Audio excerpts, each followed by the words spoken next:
आपका 50वां अध्याय का 6वां वचन ये कहता है, यिर्मयाह 56 में लिखा है,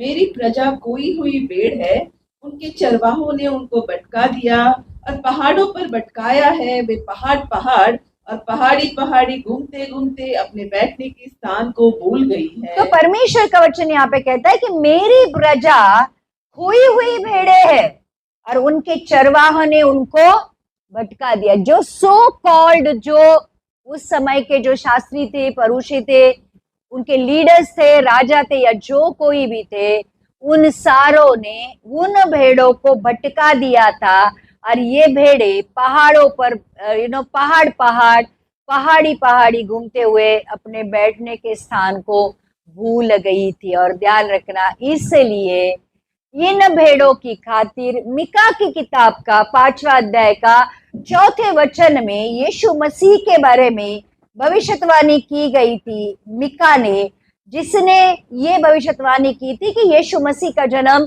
बेथलेहम में होगा, और वही मिका परमेश्वर यीशु मसीह के बारे में ये भविष्यवाणी करता है कि आने वाले दिनों में क्या होगा। ठीक है, 5:4 में लिखा है, और वह खड़ा होकर यहोवा की दी हुई शक्ति से, पवित्र आत्मा से और अपने परमेश्वर यहोवा के नाम से, नाम के प्रताप से उनकी चरवाही करेगा। वे सुरक्षित रहेंगे और क्योंकि अब वह पृथ्वी की छोर तक महान ठहरेगा। तो ये जो यीशु मसीह है, पवित्र आत्मा से भरकर यहोवा के नाम से आएगा, पिता के नाम से आएगा और क्या करेगा? अच्छी चरवाही करेगा। क्या करेगा? अच्छी चरवाही करेगा, भेड़ों को इकट्ठा करेगा और हर तरीके से उनका ख्याल रखेगा।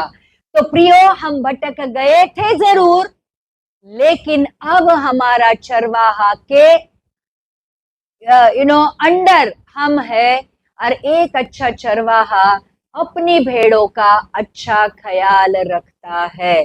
तो अब हम अकेले नहीं है, अब हम असुरक्षित नहीं है, अब हमें कोई कमी घटी ना होगी।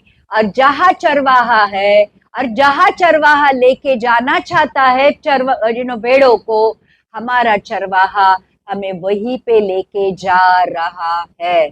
तो पहले भटके हुए थे, लेकिन यीशु मसीह अब हमारी जिंदगी में है, तो अब हम भटके हुए नहीं,